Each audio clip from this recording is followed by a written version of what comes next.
can repeat. Okay. Okay, those who are observing the 8 precepts, please move back into the shrine hall as we are starting the next item, that is Dhamma discussion. During the session, those who want to have a tea break or toilet break, let's go for that. So given the short time, because I've been allocated only 1 hour. That's already 8 minutes gone. So next item start at 2 o'clock. So the topic that I have chosen is something that you are already very familiar as Buddhists, the sasana. Some people ask me to explain the word sasana. So now you are familiar with the Buddhist flag, international Buddhist flag. In some countries like in Thailand and Myanmar, they don't call it the international Buddhist flag, they call it sasana flag. That's how they call it, the sasana flag. So sasana again, as you know, there are different translations of the Pali word sasana. So a layman's translation of the Pali term sasana is the dispensation. Again, dispensation has like 4 or 5 meanings. The most relevant meaning of dispensation is a particular arrangement. So that a layman's translation of the Pali term would be the arrangement of the Buddha's teaching. It's a particular arrangement. It's a particular order. Another meaning of dispensation is authority. However, in Buddhism we don't use that word authority. So Buddha never declared an authority. He never declared himself as the authority of his teaching. Now, so sasana again is dispensation or the particular arrangement of his teaching. Now, under this topic, first of all, I will go through 2 lists actually. And there are two categorizations of sasana. The first one is the 3 aspects of sasana, or the 3 layers, or the 3 layers of sasana. And then apart from there's another secondary categorization of the sasana that is called Navam Sattu Sasana, the 9-fold, the 9 aspect of the sasana. Now, first of all, I would like to explain the first category, the first categorization, that is the Tividha Sasana. Ti means 3, Vidha means fold. Sasana is the sasana, the 3-fold sasana. Namely, Pariyatti, first one, meaning the teaching of the Buddha. That is Buddha's teaching, Pariyatti. Another word is Dhamma. Second aspect is Patipatti. Patipatti is practice. And the third aspect is Pativeda. Pativeda is the realization. There is the teaching, and then you put teaching into practice in your life, then you realize something, like enlightenment. So those are the 3 layers, or the 3 aspects of the sasana. Now, Pariyatti is the teaching, and you don't need much information about it. The teaching is there, Pariyatti. However, sasana becomes a living, sasana remains as a living thing when you practice it. Now, always people think that how to make sure, or how to figure out, or how to indicate that sasana prevails on earth, that the Buddha's teaching is there. And people would refer to a big library. overall we got the entire collection of the Tipitaka, so we have the sasana, right? For somebody, so we have a huge temple. Well, that is, so that's for that we got the sasana in place. Or someone else could say, well, we have huge, we have sky-touching stupas, like pagodas, stupas, or the colossal, formidable statues of the Buddha, other different monuments. And those are the physical evidence, the physical evidence of the sasana. However, now when you go, for example, when you go to China, there are so many Buddhist archaeological monuments. When a temple is not occupied by a monk, at least one monk, it becomes an archaeological site or it becomes a monument. It's not a living temple. Now, Dhamma, Pariyatti is the teaching. Now it is available.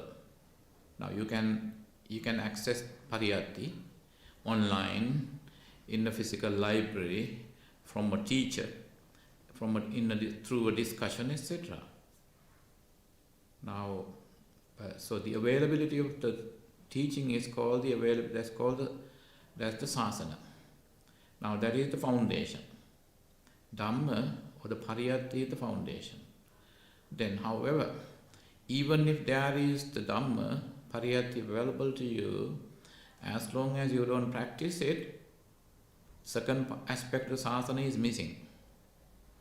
It is me as a monk, it is I as a monk, you as lay people, as we as practitioners, keep the sasana living, as a living thing. So now practice in other means sasana is living in your heart when you practice it. Now when you limit it to the books or to the library and you don't practice, then only the Pariyatti is available. But there's no Patipatti, there's no practice then. Practice makes the sasana a living force. Patipatti. Now, the most important thing is, and you also need to see the results of your practice. Achieve some goals that you have set as part of your practice. Like the highest one would be nirvana, and there are the levels of enlightenment, or maybe jhanas, or the psychic absorptions. Or at least you could say you achieve some jhana or some peace. The minimum could be that you achieve some inner peace and you learn to keep yourself unshaken among the vicissitudes of life, in the shaken world. So that is also some achievements. Now that is called Pativeda. Now nowadays, I know especially nowadays, just like it happens to any religion, we talk about the evangelization of religion, right? So sometimes anyone can claim that they are enlightened, right? So realization here means the spiritual awakening, enlightenment. Now that is called Pativeda. Now Pariyatti is available for sure, we know that. That's why we get access to teachings, to Buddha's teachings. And you can also see that Patipatti in place, meaning you are practicing. Today also you are practicing Patipatti. You are proof. Today you are living proof of Patipatti today. Other days as well, but today you are a better proof today. Why? You are observing the 8 precepts. You behave in a particular way today, like a spiritual behavior. Now,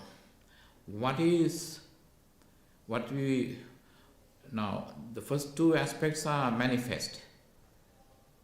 Whereas when it comes third one, it's very difficult to determine who is enlightened. Now, when you are clad in uh, white or whatever the way you observe in precepts is very, and we can see that. You can see the teachings, they are printed, available in online or in printed material. Dhamma is there, and you can learn the Dharma from teachers who have memorized them. And you can see Pativeda. And also you can see people practicing. Now, Pativeda is the most important aspect of the sasana. When you achieve some enlightenment. Now, to say something, I mean, when you refer to some predominantly Buddhist countries like in Sri Lanka, Thailand, and different countries recently, people, there was a trend nowadays, especially in Sri Lanka. That's why I got this topic. There's a huge trend in Sri Lanka. Day by day, more and more enlightened people come up and come to the media and say they got enlightened. Right? So there are so many enlightened ones nowadays. With the emergence of social media, there has emerged a lot of enlightened people also. And when you go to YouTube, you could see a lot of YouTube arahats or YouTube Buddhas. There are lots of people. When you claim that you are the Buddha or arahat, and you can get more views, the higher the number of hits you get, YouTube pay you more money. And to some people, it's a way of they make a living out of that. Now, so those are the now this is now. Until, I mean, when it comes to any religion, there are some people who market it, make money out of that. Now, sadly though, I noticed that during the after the millennia, after year 2000, actually it really started around 2010. That now, for example, let's say when you sometimes people listen to different teachers. Different teachers explain the same Dhamma in different ways. Some teachers are logicians. It's well known because this is a public forum and this goes into YouTube. So I'm not going to name certain people. Now, some people love the taste of logics. Now, there are a lot of logicians who claim to know the Dhamma, but Buddha condemned logics. Why? Logics are only valid to a certain extent. Buddha calls his teaching, one of the most salient characteristics of Buddha's teaching is atakha vachara. Atakha vachara, meaning not possible to know by means of logics. Dhamma is beyond logics. Actually, it is beyond. It is in practice. It is something experiential. Logically, you can prove anything. When you refer to certain teachings, certain part of the Pariyatti, then the teaching like Digha Nikaya, like Saccaka. Saccaka was a well-known logician, and he is responsible for some sutras becoming so long. Digha Nikaya. Digha means long, let's say, teachings. So Saccaka was a well-known logician. In the middle of his logical arguments, Buddha would sometimes, on and off, he would keep himself silent, never answering the certain questions. Sometimes Venerable Ananda or someone would approach the Buddha and later on would ask, "So why? Tell me, I was worried that you should have answered that question." And Buddha said, "No. If I did, it would have been another round of arguments." He never did that. Then why did you get silent? Because Buddha was silent because it is something to be experienced. Or as the Buddha, I had experienced it, but there's no way that I share it. Because the logicians always, they would also try to destroy someone's, they wouldn't be able to grasp what somebody somebody's experience. So experiential knowledge, as opposed to logical knowledge, is accepted in Buddhism. So that's about the teachings. And I was going to say that during the last 15 to 20 years, now I know some people, some teachers, they market pariyatti. They also market practice. How to do that? Okay, I'm the best practitioner. As long as you don't touch, even if you touch the pariyatti and the patipatti, it is still much less harmful to Buddha's teachings. But since like 10 years ago, there was another trend started, Pativeda trend. Lots of people started claiming that they became Buddhas, they became Arahats, they became enlightened. Now, and then always, in order to prove their point, they always explain things in a totally different way, different than the way the Buddha has explained. So there are certain popular monks in Sri Lanka nowadays. They have like millions of followers. I did some social research. There's one monk, he's very famous for logical. He logically destroys the Buddha's teachings. He can prove anything logically. He got like a few million followers. He's so popular that some people have asked their banks with standing orders to put their money into that organization's accounts, right? Sometime, so that they are very famous teachers. But that being popular and there's a big difference between a popular teacher and a right teacher. You know, in any field, people always look for the popular ones, the most popular actor or actress. The most popular actor is not the best actor. It depends on your reviews, hits, your votes, etc. Now, those are the pariyatti and Buddha. According to Buddha's teaching itself, there is still possibility for you to become fully enlightened. Now, still, the Buddha Gautamas, the lifespan of his sasana, the dispensation is like 5,000 years. Now we are halfway through 2,600 plus years. So that's 4,400 plus years to go, sasana. And within this sasana, anyone can achieve Pativeda, the third level. So those are the three aspects of the sasana. Before I move into, because this is supposed to be a discussion, not a talk. So I welcome questions now, before I move to the next one. You said that this group who was supposed to be Give me. how So, do they destroy? yeah, please use the microphone. Yeah.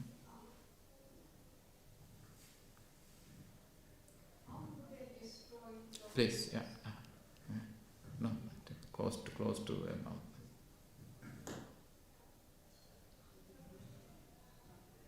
How do they destroy Lord Buddha's teaching? By logics.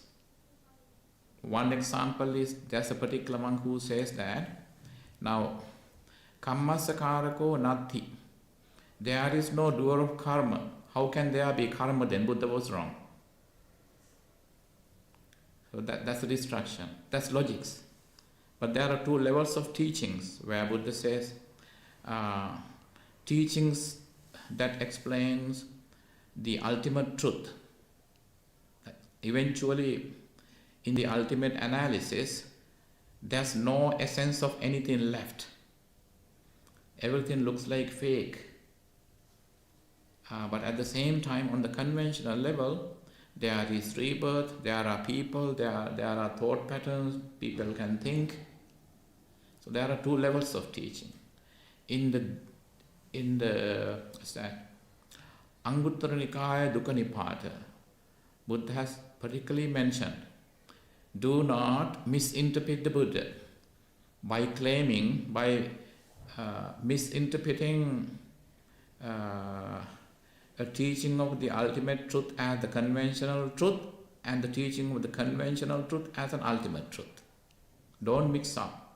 Otherwise, if you do, that is the best, that is the worst way of offending the Buddha. So there are a lot of teachers, they mix up the two levels of teachings. So that's why Buddha primarily, but there are two things, logics and reasoning. There are two things. Now, reasoning also has a logical basis, but in logics doesn't accommodate ethics. Reasoning does accommodate ethics. Now, for example, if I am a logician, I can prove that you are the most foolish in the world. By logics, I can prove that you are the most intelligent in the world. By logics, I can prove that a mango tree is an apple tree. Why? Both mango and apple are fruits, and they are trees. Because both are trees, it is the same kind, because they are trees. Tree is one kind. So it doesn't matter whether it's apple or mango, they are trees. So it's okay. So apple and mango are the same. That's how logics go. Yeah, that's how logics go. So Buddha discouraged logics. Reasoning is way different than logics. In reasoning, you always accommodate ethics. It has an ethical basis. Now, I have because I have worked with some teachers. I have come across some in student reviews. Those teachers were the nastiest teachers. Why? Because they expected the students to achieve the same level of knowledge, achieve the same grade. So that is the logical approach of a teacher. Whereas when a certain teacher uses the rational approach, a teacher would evaluate every student individually. And they will come to know, okay, this particular student is good at maths, whereas he is, there's another, okay, he is going to be a good philosopher. And he would encourage to study more philosophy. Encourage the others, okay, study more maths. That's ethical. You respect others and you identify different people's talents. So there are some logical monks in Sri Lanka, logician monks. So they when you go to them, they destroy you. Nobody can win him. Nobody can defeat him. So that's the danger of logics. Reasoning is recommended. Okay. No, thank you very much. And any other questions about anything? Trivida Sasana? Or I'm sad that you don't have questions. Actually, two people here, they suggested that I touch on the word sasana. That's why, because they say, okay, we always hear the word sasana like a mantra. Sasana, what is this sasana? Sasana again means the dispensation of the Buddha. Dispensation, in English, dispensation has different meanings. The most applicable meaning is a particular arrangement. The Buddha's teaching is, Buddha he never declared an authoritative, he never declared authority over his teachings. And you remember that when he was asked, most of the time Buddha would encounter the most fascinating story, the story of Pukkusati, I guess. Pukkusati, the young rich person, he was from a well-to-do family. Like in modern day terms, like he was a billionaire probably, young man. Now, one day, from a particular source, he heard that Buddha had now appeared in the world. That when he heard the word Buddha, he felt as we just say, he got goosebumps. And right away he felt like, okay, when he heard the word Buddha, something was happening to him. Like he was going through some kind of emotional transformation. He thought to himself, well, this is the one that I had been looking for all my life. I may or may not meet him one day. I may or may not encounter him one day. I must leave my household life today itself. He left all his wealth behind and he ordained himself, and then he got into the streets and then started his journey. He became a wandering ascetic, wandering monk, and then he would embark upon a spiritual journey. But he wasn't sure if he would meet the Buddha one day. Even to this date, sometimes religious people like ascetics, hermits, sages, monks, turbaners, and there are different kinds of religious people. You just returned from India, right? Just came from India. So probably you met some in Bombay. So so what happens? Even to this day, religious people would choose a common place like a community hall. Most of the time, during the Buddha's time, clay industry was very famous, and they would pass the night in a pottery hall, as they call it, pottery hall, a big place, like a lot of space. And one day Pukusati happened to enter this hall, and as he entered the place, there was the whole place was a big cacophony. People were shouting, screaming, arguing, yelling with each other. Even to this is very common. If you go to China, it is the martial arts. When you defeat your opponent, you become his student. In martial arts culture in China. In India, it is the culture of philosophical arguments. If someone defeats you, then you become their student. Now, as Pukusati entered the hall, it was very noisy. And then he was so noisy that he didn't know who was talking to whom. At least there were two people facing each other and talking to each other. One is listening and one is talking aloud. Another one was silent, and the other party will take his turn and start talking like that. In the corner of the big hall, he saw a man like an ascetic or a monk, very silent. Now, okay, I got a partner. I can talk to him because he's silent like me. Then he would approach him and sit close to him and pay his respect. And he was very young. He was young as Pukusati, and that unknown religious person was also very young. And then so that, can I have a chat, and then he asked all these typical questions. Who are you? Who is your guru? What do you believe in? What is your belief? Who are you? Who is your guru? What is your belief? Those are the three typical questions that even to this day that somebody in India would ask someone else if they don't identify the person. Now, so then, and the other person answer, well, I'm someone, so I don't have a guru, but what is about a belief? I don't have a belief, but this is what I know. Then he would open up, he would start narrating what he knows. And then Pukusati kept listening to him, and Pukusati became so happy that he told him. Then he attained the third stage of enlightenment, Anagami. Sotapanna, stream enterer stage, Sakadagami, once returner stage, Anagami, non-returner stage. There's one more stage left, that is called Arahathood. And he right away he achieved the third level of enlightenment. And then Pukkasati was so happy that he started telling can you guess what Pukkasati told the other unknown figure, the person? Pukkasati said, I never thought I would meet the Buddha this soon. So that's the fascinating part of the story. It was the Buddha who was sitting in that corner, silent, while everyone was talking and arguing with each other.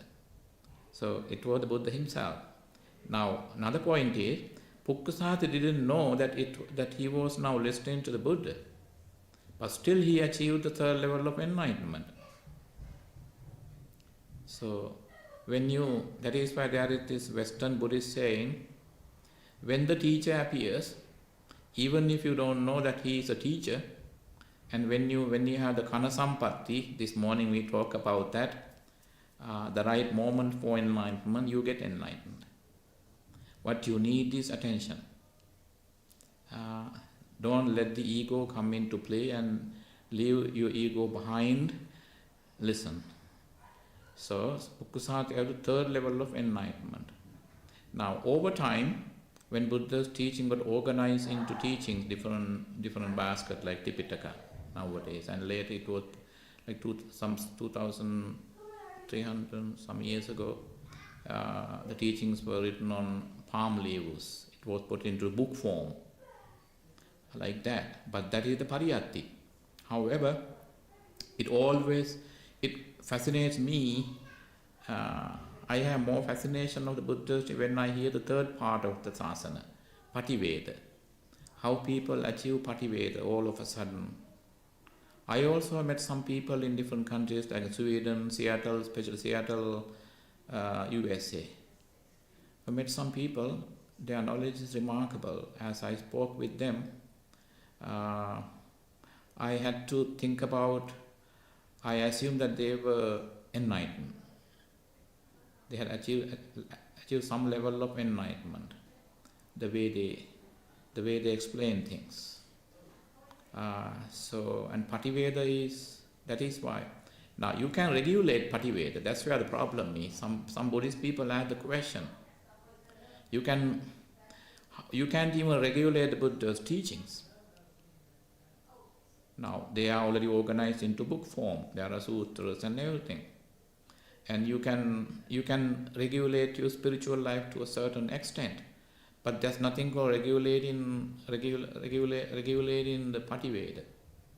When you are honest to yourself and you practice your own way at your own speed on your own pace, but with an investigative mindset, you may achieve some level of enlightenment. That is called Pativeda.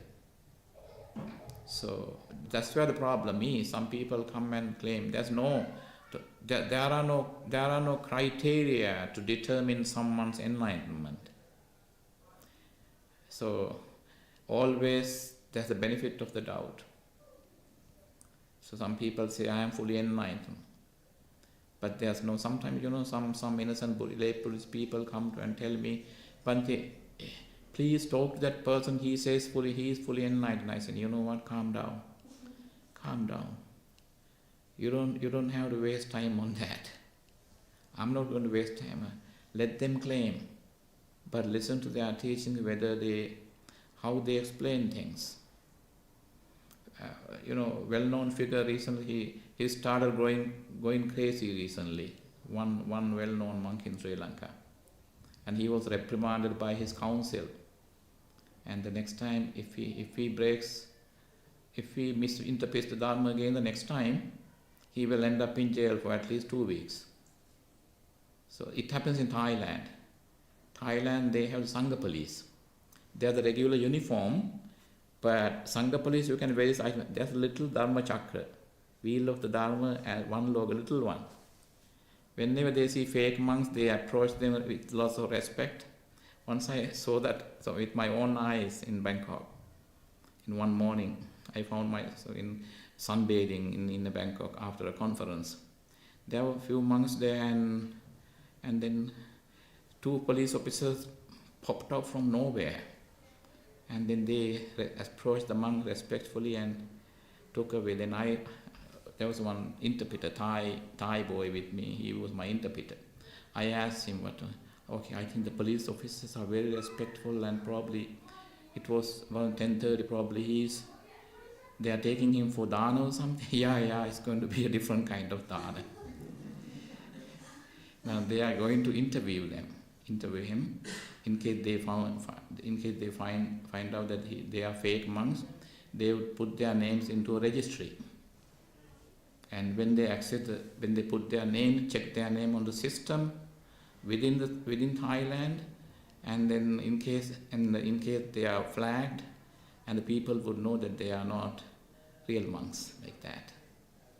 So sometimes in the modern days, sometimes some people don't like that, but personally I like it.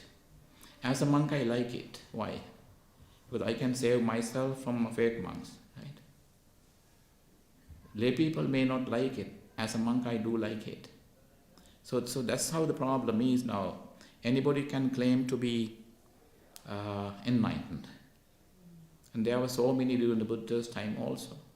Some monks, there was some people in Sri Lanka, they issued Sotapanna certificates. It's like a bachelor's degree. And you have to be an Arahat or an Anagami, non-returner to, it's like you must at least have master's degree to teach bachelor's undergrads, right? In order to teach master's degree students, you need to have a doctorate. The same setup. I met some people in Singapore and Malaysia. I met 11 people, group of people. They were visiting Singapore, somewhere from Sri Lanka, everyone from Sri Lanka. When they saw me, they ignored me. And later on, I asked one of the monks there. I asked, these are funny things. That's why I should share these things. In public. And then, and the monks, did you see the first two people in the line, like the lady and husband? They are a couple. I think they are Sakadagami. They have got a certificate from his teacher. They are Sakadagami, meaning once returners. And then everyone was a stream enterers. Teacher himself claimed to be an Arahat, like that. However, the monk passed away years ago, and he had I think he did a lot of confessions. The couple, a few years later, they filed for divorce because man hit his woman, and so that he went to jail. So then when I heard the story, somebody approached me and said, I said, don't think that I am nasty. However, I hope that when a non-returner lives his human life and reborn into a heavenly place, and he will complete the rest of the enlightenment process, the same way he will achieve the rest of his enlightenment in jail, I said. That's all I said. So that's how popular religion is. So that's why Buddha purposely discouraged himself to be identified as a guru. Just to say, okay, Dhamma. Now, in Sinhalese and in Indian languages, religion is called Agama. But Agama literally means not religion, actually. So the word Agama conveys a better meaning than the English translation religion. Agama literally means something that has been introduced anew. That is something that has been theorized. Buddha never taught theories. He simply explained the teachings, the realities as they are. This is how the mind works. This is how the natural world works. Everything is based on cause and effect. So he never taught a religion. It's a different story that over time his followers have turned his teachings into a religion. They even made him a divine person, he attributed divinity to him. It happened to Mahavira too in Jainism. Mahavira and Buddha rejected to be identified as divine forces. But a lot of Jains nowadays consider Mahavira, they have put Mahavira in a state of like a god. Like it happens in Buddhism too. And that's why Buddha purposely rejected authority. Okay. Now, and there's another definition of another categorization of sasana. That's called Navanga Sattu Sasana. Navanga means ninefold. There are 9 aspects of the Buddha's sasana. But this is not about, this is only about the first aspect of the sasana. What is that? Teachings. Teaching is divided into 9 aspects. So the first one is prose sermons. Prose as opposed to verse. Prose sermons. Most of the Buddha's teachings are available in prose. But Buddha was not a singer. There are some verses. That's for the prose sermon, sutta. There's another one is called Geya, meaning sermons in which both prose and verse forms are used, like in the Samyutta Nikaya. A devata, a divine being or a king or someone is approaching the Buddha and explaining certain things, and all of a sudden Buddha or the very person asking the question would say, put his ideas in verse. So this is for our reference. So this is the later categorization of the sasana. Remember that most important thing is the first categorization, the 3 aspects of the sasana. But I am just sharing for general knowledge. The first one is teachings, prose sermons, so sermons in prose, teaching in prose. Then teachings in both prose and verse. Third one is explanations. Explanations in prose, expounding teachings in detail, like Vyakarana. It's more like grammatical exposition of the teaching. And by the way, among the Buddha's enlightened community, there are a special kind of arahats. And they, with their enlightenment, they also achieved a remarkable ability of expounding the Buddha's teachings. They are called Chatupatisambhida. Some of you are familiar. Patisambhida. That means Atta. They know the meaning, actual meaning of the Buddha's teachings. Dhamma, the teaching itself. Nirutti, etymology. Patibhana, application. Teaching, meaning of the teaching, the meaning of the teachings, etymology, and application. And there were those, they never learned from books. Of course, there were no books. Sometimes you also achieve that level, or sometimes when you are interested in science and things, without referring to books, you can just explain things. How? Because you have a clarity of understanding. Sometimes I have come across some students. They say that, well, I listened to this teacher. He didn't have any formal education, but he's the better teacher. Whereas I know another teacher. He has lots of degrees and things. He doesn't know how to explain things to me. Probably the second teacher has lots of knowledge, but he doesn't know how to explain. Where the other one doesn't have any formal education, like my mother.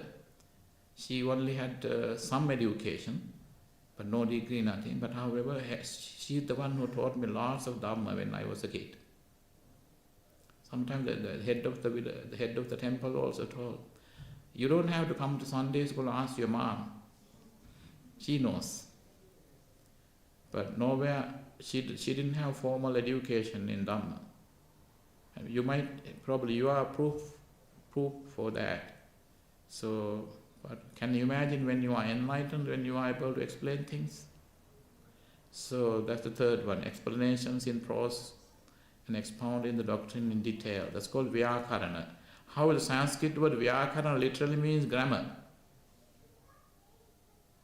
Because the grammar is the foundation of language, right? When you use the wrong grammar.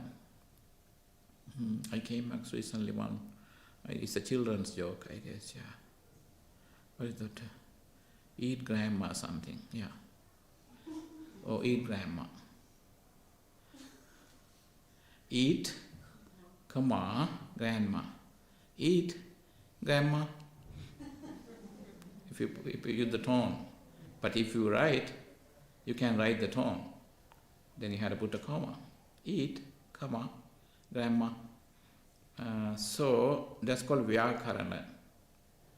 The ability to expounding. Explanations in prose, expounding the doctrine in detail. Now that is called Vyakarana. Vyakarana literally means grammar. Number 4 is stanzas, gathas or verses. There are certain teachings like Sutta Nipata. Sutta Nipata is one of the most difficult teachings. I mean, it's very old Pali. Sutta Nipata is very philosophical. You can download them from Google and read sutras from the Sutta Nipata. Very, very psychological. So not philosophy, very psychological. The psychological teachings, stanzas. And then number 5, solemn utterances, udana. Solemn utterances, udana. Udana is especially the spiritual utterances of the enlightenment. Theragata and Therigata, they are udanas. Udana literally means solemn utterance, and with lot of confidence you say that you achieved something. That's called solemn utterances. Udana. And there's a message. After his enlightenment, Buddha made a Udana statement. Udana statement is a solemn statement. You are for sure that you achieved something, you are very comfortable, you are confident that you can prove. That's called Udanas. When you refer to Theragathas and Therigathas, they are called the Western translation songs of nuns and songs of monks, but actually they are not songs, but mostly some are in verse, some are in prose. Gatha, they are in Gatha actually, Theragatha, verses of nuns, stanzas of enlightened nuns, stanzas of enlightened monks. So probably why they are put in verse form is that, verse form is closer to our heart than the prose, I guess. When you just read out the prose, actually it makes more sense when you read verse in verse. That's why people like singing all songs. Next one is short discourses. Itivuttaka. Short, there's a whole book called Itivuttaka. It's available in the library. Very short teachings, Itivuttaka. Iti means thus, Vuttaka said. Somebody just said in brief. That's what it means. Very short, maybe half a page. But that is proof of Kana Sampatti, sudden enlightenment. Itivuttaka.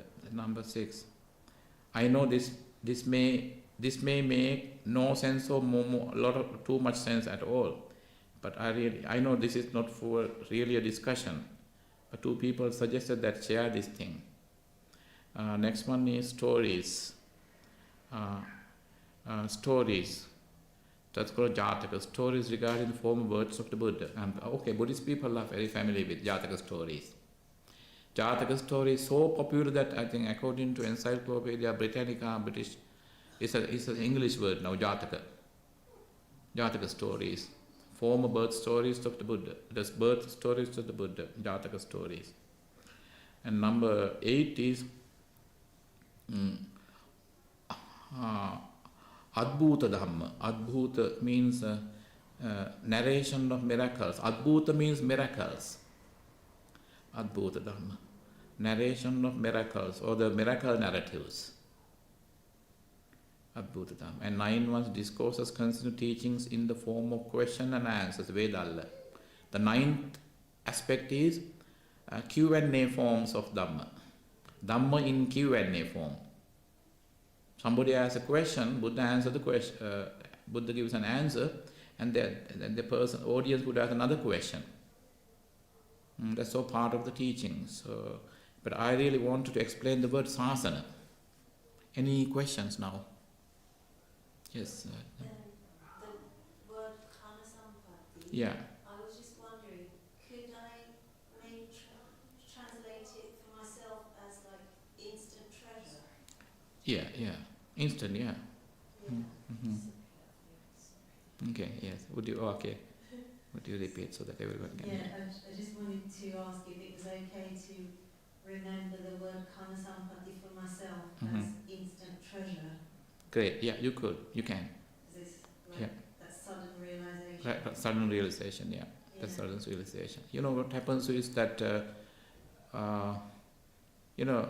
there were 80 great arahats in the Buddha's company.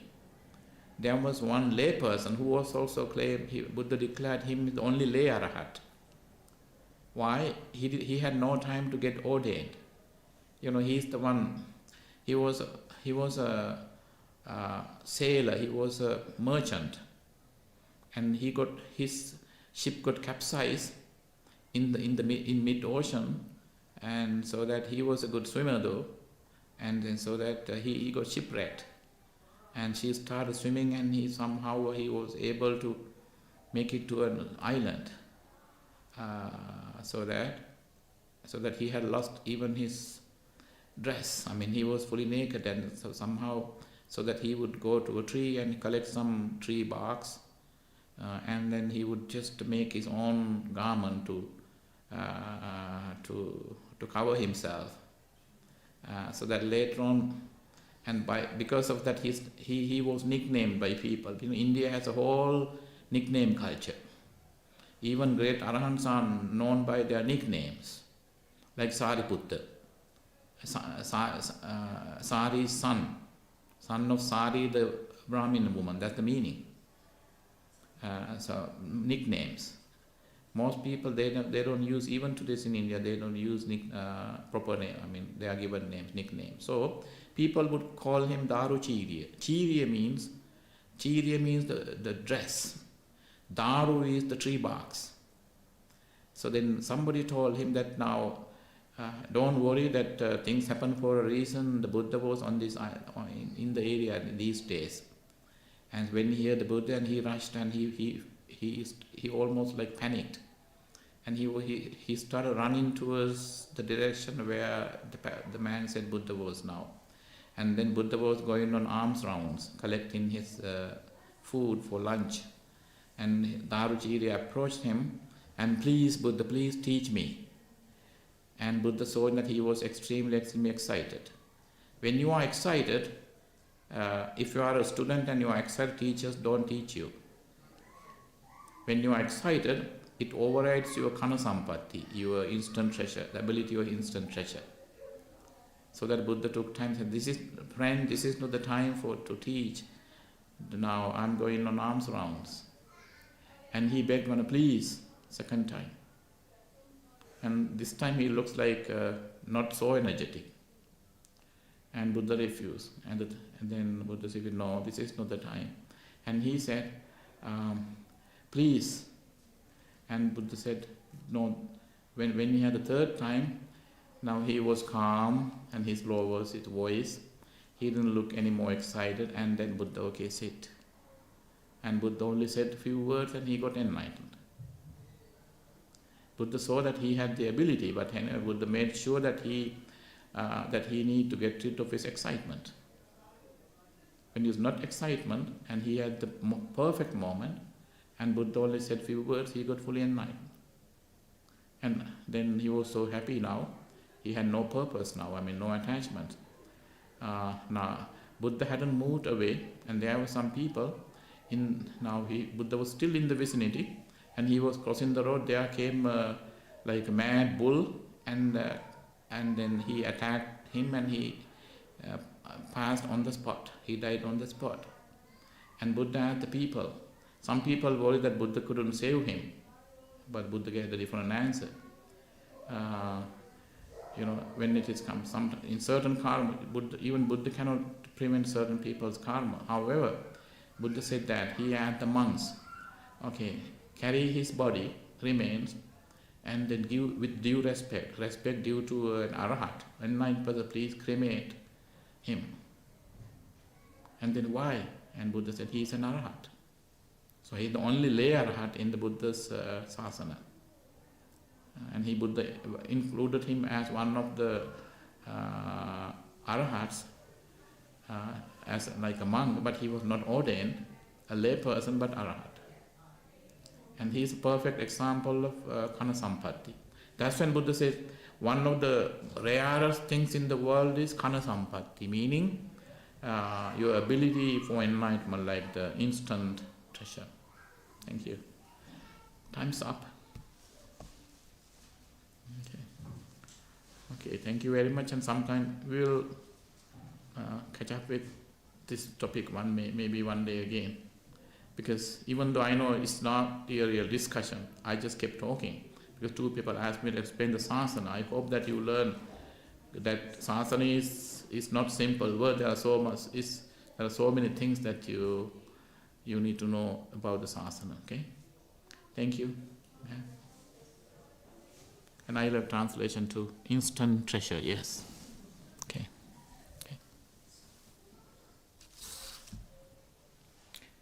What is the next item? Is your tea break?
Okay, say 3 times sadhu, sadhu, sadhu. Namo tassa bhagavato arahato samma sambuddhassa. Namo tassa bhagavato arahato samma sambuddhassa. Namo tassa bhagavato arahato samma sambuddhassa. I think now you already know why we are here. No? Today, Navam full moon poet. As Sri Lankan, as Buddhist, we celebrate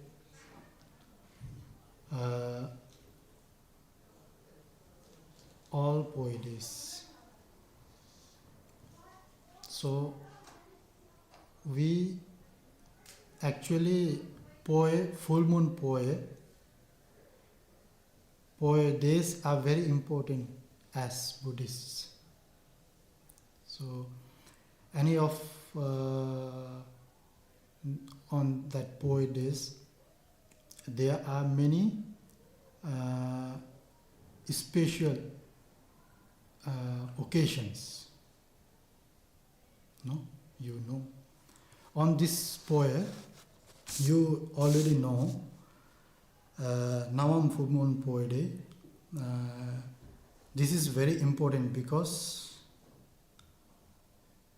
this poet day, in this poet day, the Buddha appointed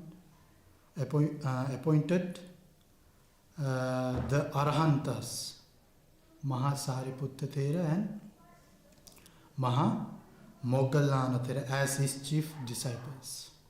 And also, after 12 years, the Buddha's enlightenment, the Buddha decided to introduce the Vinaya codes to his disciples after 20 years. So, and also the Buddha predetermined that he would pass away after 3 months. No? And he told Maras. So we must remember these occasion things. And with these things, actually, what should we do? Actually, not especially on poet, on full moon day, but as these special occasions, so I want to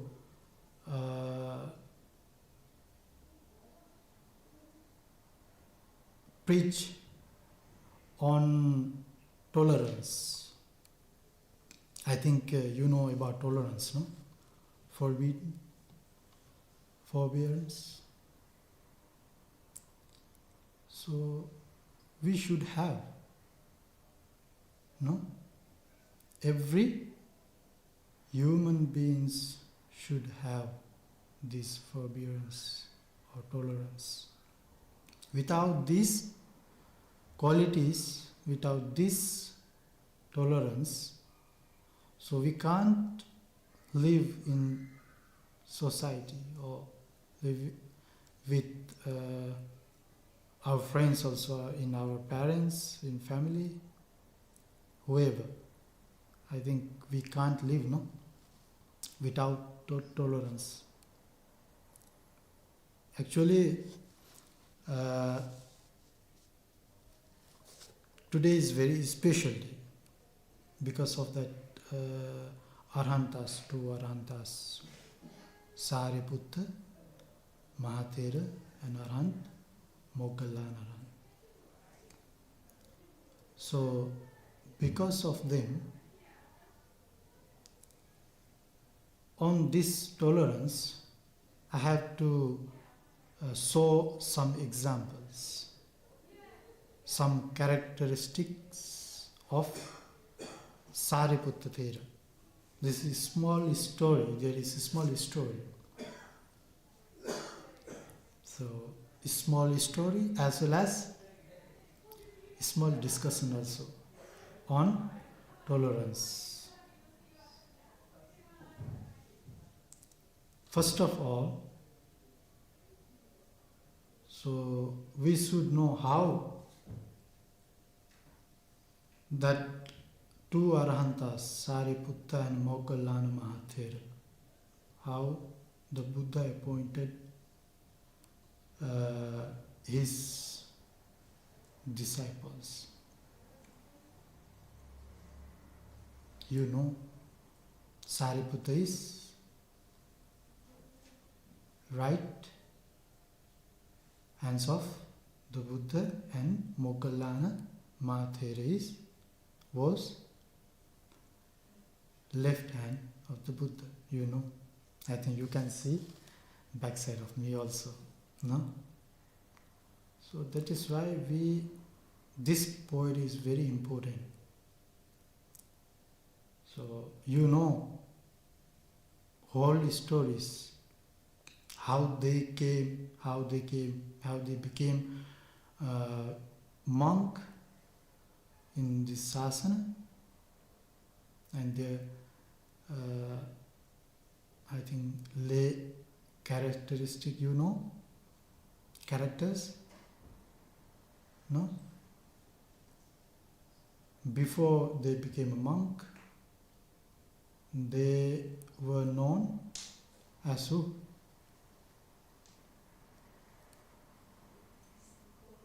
Upatissa and Kolita.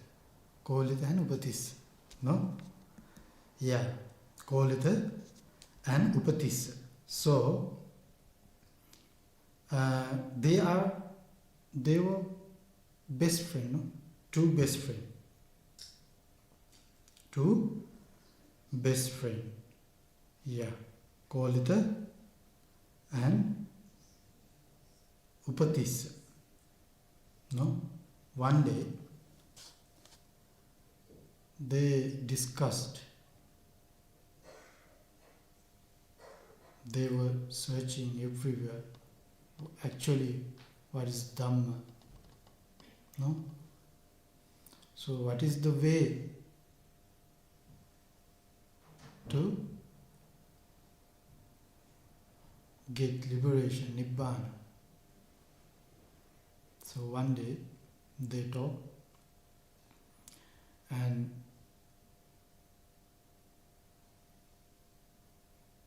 they got some decisions. Okay, I will go one way and you will go one way. So they did. No? They went separately. So firstly, Kolid, no? Yeah. No, Upatis. First, Upatis one day saw Assaji Maharat Thera. He saw when Assaji Maharat was on the road with balls going in the path to get alms. No? Then at that time the Upatisha thought, okay, he is the good, wise monk. He would. So I want to ask some doctrines or some questions to get Nibbana, to achieve Nibbana. I think he thought that is the way. So then went, then asked, who is your teacher and what is the Dhamma doctrines? Then asked. Then what the Assaji Thera said. The Assaji Thera said this stanza, no? I think you can remember that essence.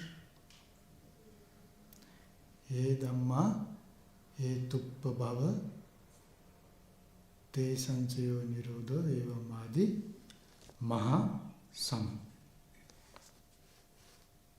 No? That means the Tathagata has declared the cause and also the cessation of all phenomena which are from a cause. So, and also this is the doctrine of the great Samana. He said, who said? Mahathera Arhat Asli said. So, Upatissa, I think he got Dhamma when he heard 2 lines. No, 2 lines of that stanza. And he got Dhamma. And he realized actually what is the Dhamma and what is the reality of the world. So in this stanza, it tells us what?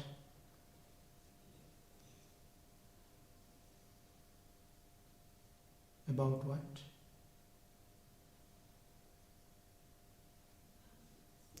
About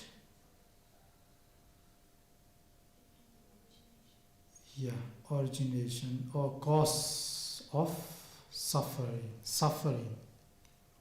No, this is stanza. You know, suffering. What is suffering? We always talk about suffering. So I suffer like this, like that. No? Always we are suffering. Now also I think we are suffering in some manner, in some way, but different ways. No? The Buddha taught about suffering, Chaturarya Satya, 4 noble paths. No? Yeah. 4 noble paths. Dukkha, Arya, Satya.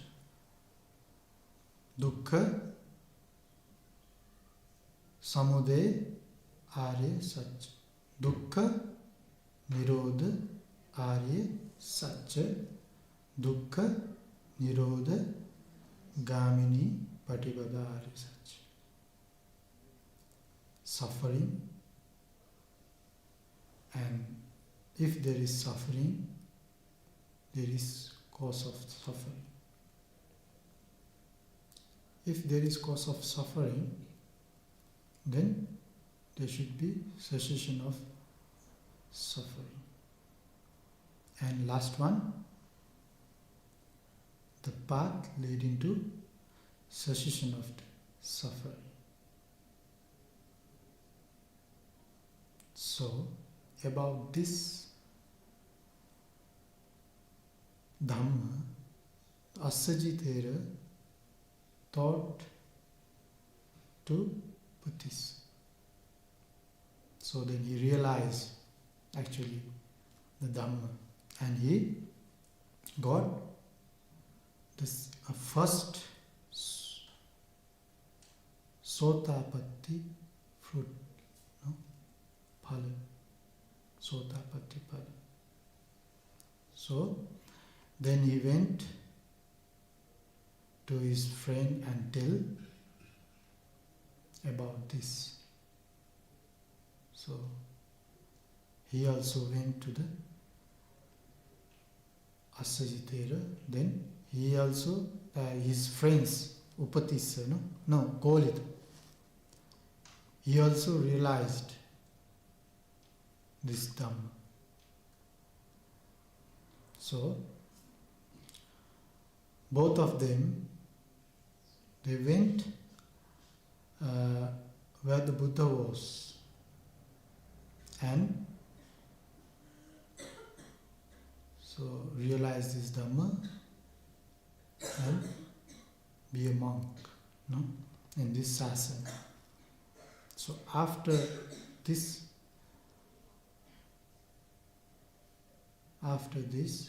they, I think you know,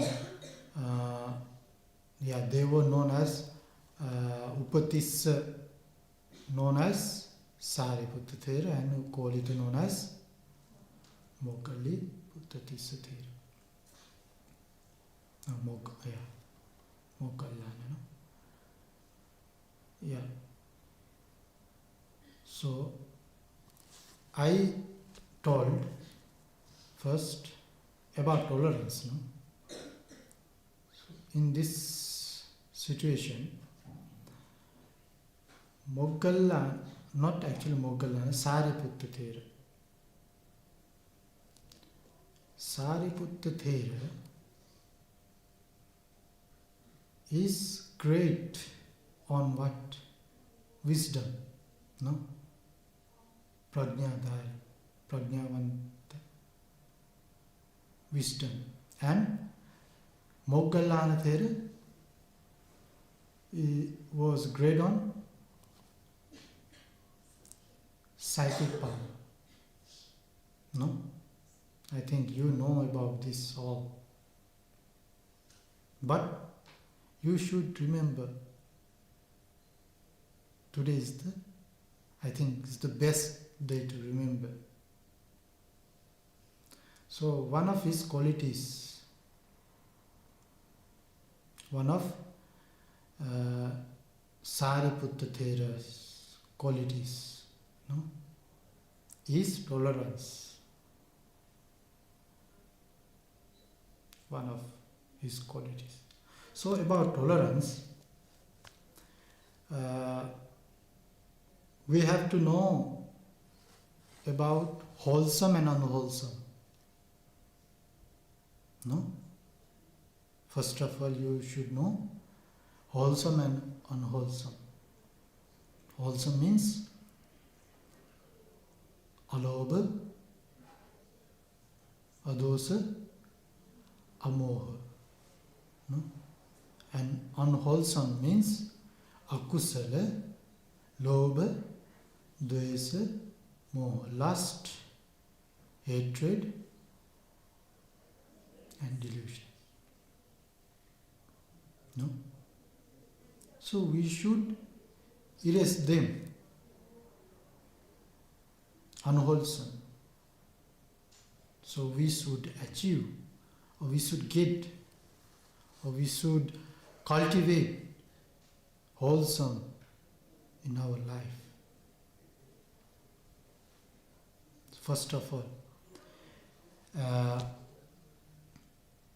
when you talk about wholesome, unwholesome, or akusala, the second one, what is second one? Hatred. Hatred means dosa, no? Dosa. So with dosa, with hatred, with hating, can we develop our tolerance? No, we can't. No. So that is why we should cultivate. First of all, cultivate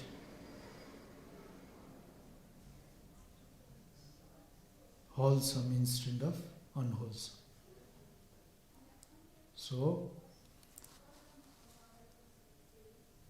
dosa, it means hatred. So about on this hatred, there is some small story of Sariputta Thera. I think you heard already. that is on Dhammapada. Yeah, Dhammapada, Brahmana Vagga. It's a small story about his tolerance. No? These gathas the Buddha preached because of Sariputta's some incidents. So that gatha is na brahmanassa pahareya nassa munchetha brahmanu di brahmanassa hantaram tato dhiyasa muncheti. And the second one is na brahmanasse tadakinchis seyo yada nisedho manaso piyehi yato hinsa mano nivattati tato sammati meva dukkha. The first gatha is na brahmanassa pahareya nasa muncheta brahmana. It means one should not strike a brahman. Brahman means here Shramana, maybe Shramana or maybe monk. No? And also nasa muncheta brahmano. A brahmana should not get angry with his assailant or hatred. No? Yeah. And also the brahmanassa hantaram tato dhiyasa muncheti. It is shameful to strike a brahmana, and also it is more shameful to angry with one's who? Assailant. No? And another gatha, na brahmanassa tada kinchis seyo, that is second one. It means one should not strike a brahmana should not get angry. For brahmana there is no benefits at all if he does not restrain from anger to which his mind is prone. And also yato hinsamano nivattati tato sammati meva dukkha. It means in as much as one decides from the intention to harm, to that extent what? Dukkha session. So this gatha or this stanza the Buddha altered with reference to the Venerable Sariputta. No, the Buddha, while the Buddha was residing at the Jetona temple. I think you know about this story. So, Sariputta, actually Sariputta Thera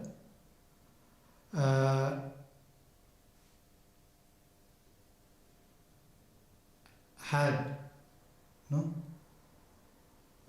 more qualities. So this one of his qualities is tolerance. So one day what happened, the Sariputta Thera when he was in temple or vihara, So some monks, monks and people talk about his qualities every day. So one day talk about his patience and forbearance. So what happened? So his pupils usually said of him, our teacher is a man of great patience. No? So one day what happened? One day,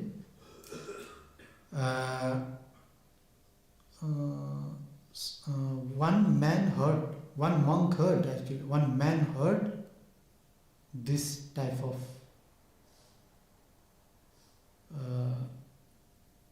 talkings.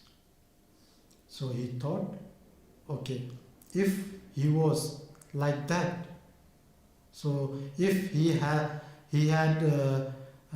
patience or forbearance, so I know what should I do.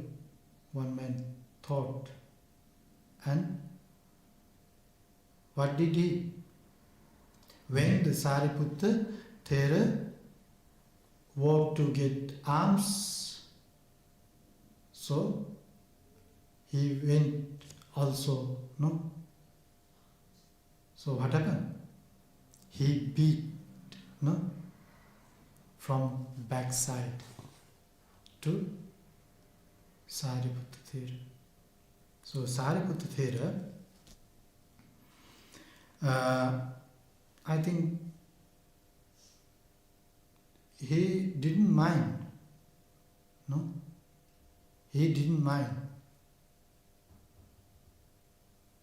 whoever beaten him. He never mind. So, he does not lose his temper, but actually remain calm and composed. No? And what happened? Thought that man who beaten to Sariputta Thera. There is no any reaction of Sariputta Thera. So, okay, then went, and so he,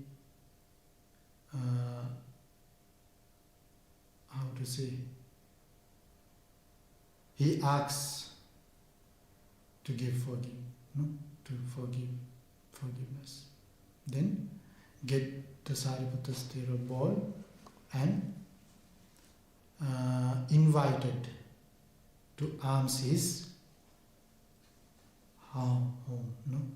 So at that time, the monks of Vihara, they thought one man was beaten, no? The Sariputta was beaten by someone, so they went at his actually home. So they saw the Sariputta Thera praised him, no?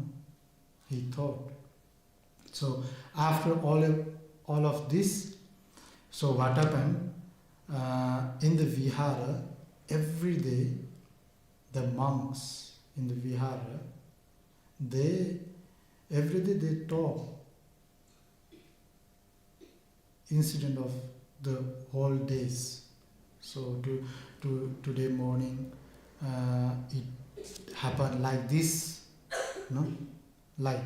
So at that time the Buddha came and asked, so what did you talk? What are you talking now? So the Buddha asks. So then the monks and his disciple tell them about the Sariputta Thera, that incidents. at that time the Buddha preached this gatha. No? Preached this gatha. So, one should not streak a Brahmana. Not actually only Brahmana. Brahmana means a monk, not actually only monk, but also we can get to us. No?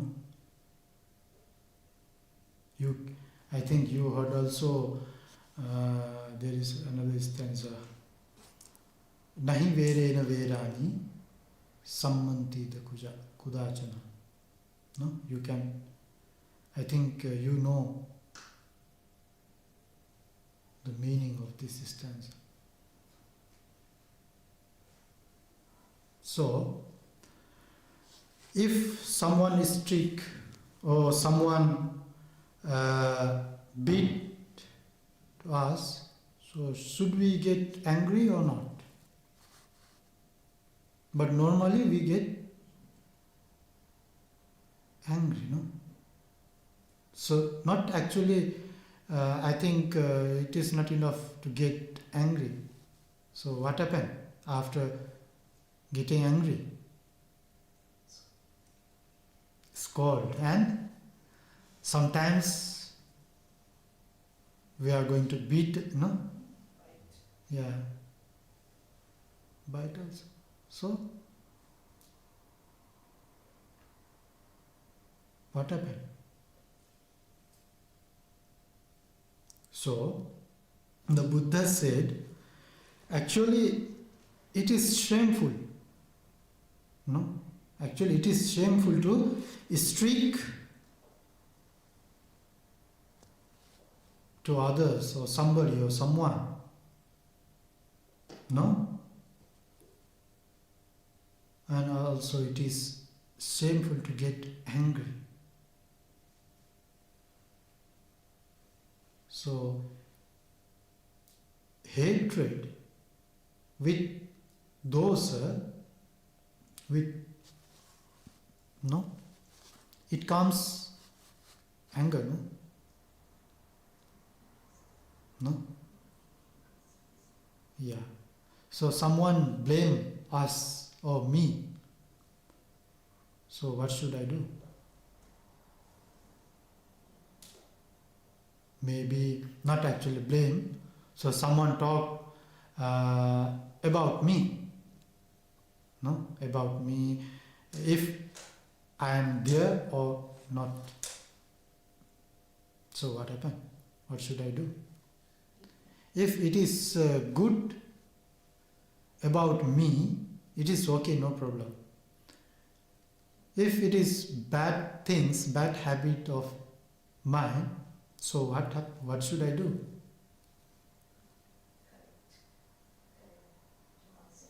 Yeah, you should correct your bad habit, no? In right way, in right habit. So, we have to thank him to show our bad habit. We have to thank, yeah. But instead of that thankful, so what we do? Get angry. He told me like this. He told him about me like this, like that. I think this is nature of human beings, no? Nature of beings. So that is why the Buddha preached us again and again. So in Sinhala also there is a proverb, ඉවසීමෙන් සැනසීම ලැබේ. No? ඉවසීමෙන් සැනසීම ලැබේ. So we should have forbearance. No? So like this. So actually today is special for us because the Sariputta Thera and Moggallana Thera. So I think we can't be like them, but some qualities, no? Some qualities of them. So we have to collect. We must collect. So today, just like tolerance, we talk about just tolerance. So unwholesome, actually,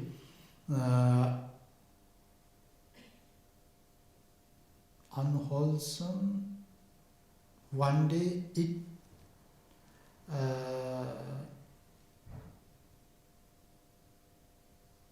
die to us, no? Yeah, die. Unwholesome. So we know what is actually unwholesome. We know. But practically, we don't do. We don't know what is actually unwholesome. Practically, we don't know. Namely, we know unwholesome means wrong or bad habit. Or, no? Yeah. But it is actually not practical.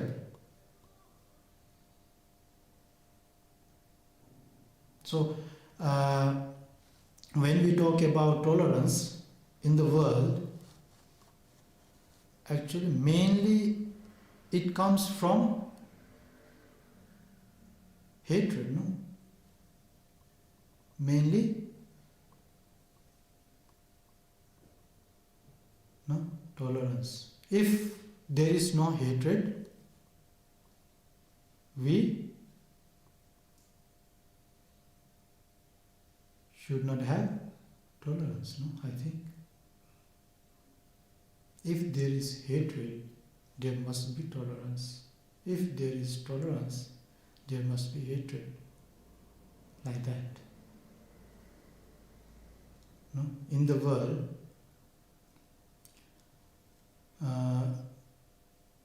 not actually this subject is talking, no? All over the world, all religious, on religions, all over the world. So, what should we have to do? Yeah, we have to improve our knowledge on Dhamma, and the Buddha teach us Sunatha, Sunatha, listening, no? Sunatha. Dharet means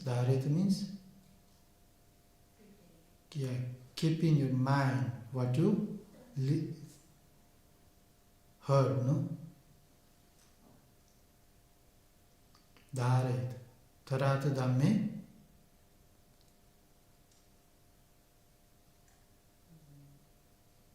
Tarata dhamme. Your lifestyle should be with that Dhamma what you heard and what you heard. So today, actually this is a very short story about tolerance. There is many stories, example stories about this tolerance, no? So I firstly told you nahi verena verani, no? Nahi verena verani also one of the example story about Kali action, no? Yeah, Kala Yakkini, story of Kala Yakkini. Nahi verena verani. It means what? Vera means, vaira means hatred, no? Hatred is indeed and never appeased by hatred in this world. Nahi verena verani sammantida kudachana. Averena cha sammanti. It is appeased only by averena cha sammanti. Yes, the most loving kindness, no? Yeah, this is yes, Dhammo Sanantana. This is ancient law of the world. So loving kindness, actually. So method, no? We should have method. Whoever,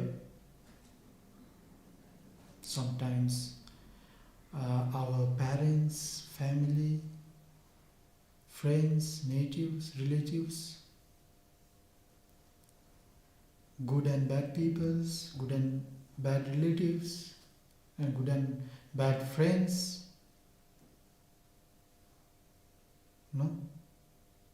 Loving kindness is the main powerful to practice and to get tolerance or to get. So that is why the Buddha preached the Dhamma always. We should in the right way, no? First of all. So that is why we are here today. So actually today you heard a lot of, I think, dhammas, no?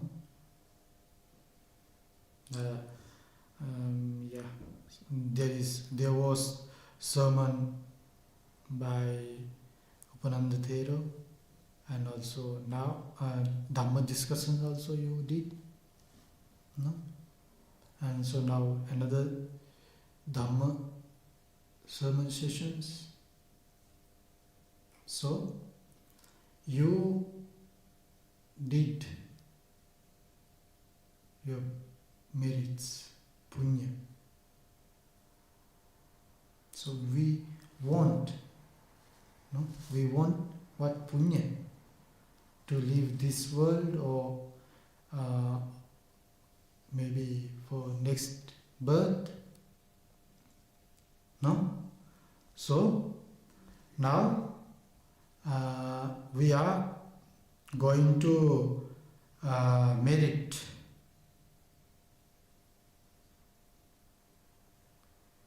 who are participating here and who are participating on online. So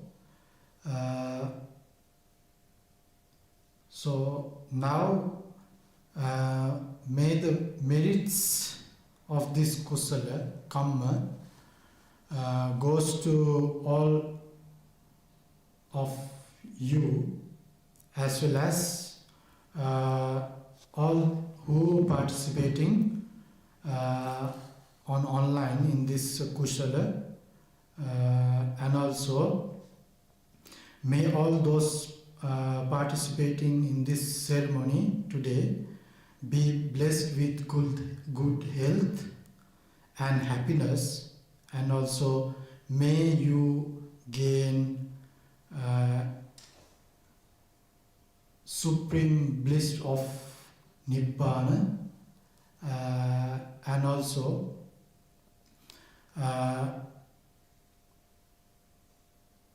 with our family, with our friends, with our relatives, may all they get Nibbana one day. Then again say you sadhu, sadhu, sadhu.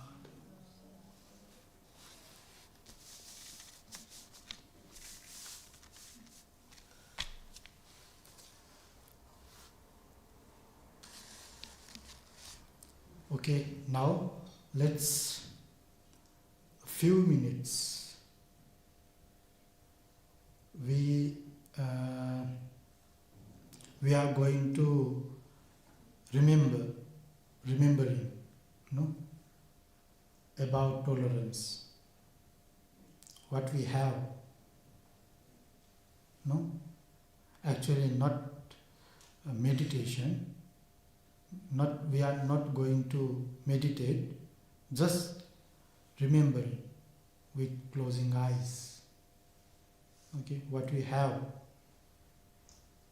If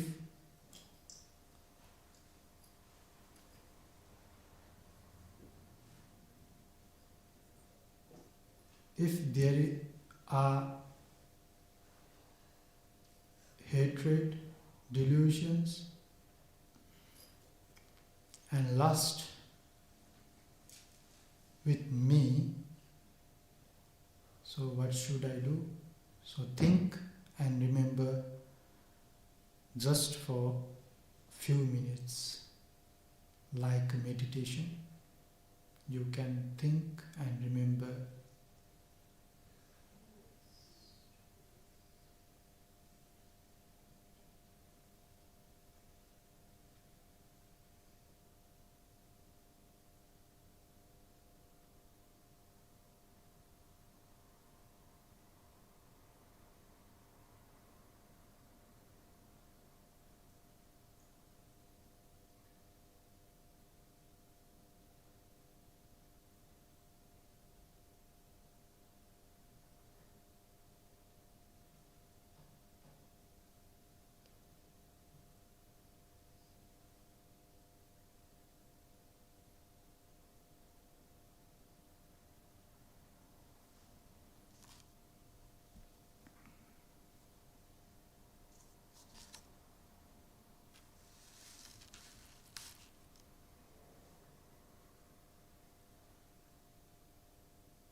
say sadhu, sadhu, sadhu.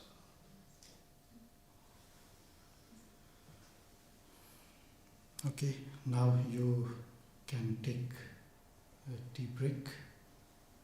So after a tea break, so you can meditate on this soul with Venerable Sukhitavano Thero. Okay, thank you. Sadhu, sadhu.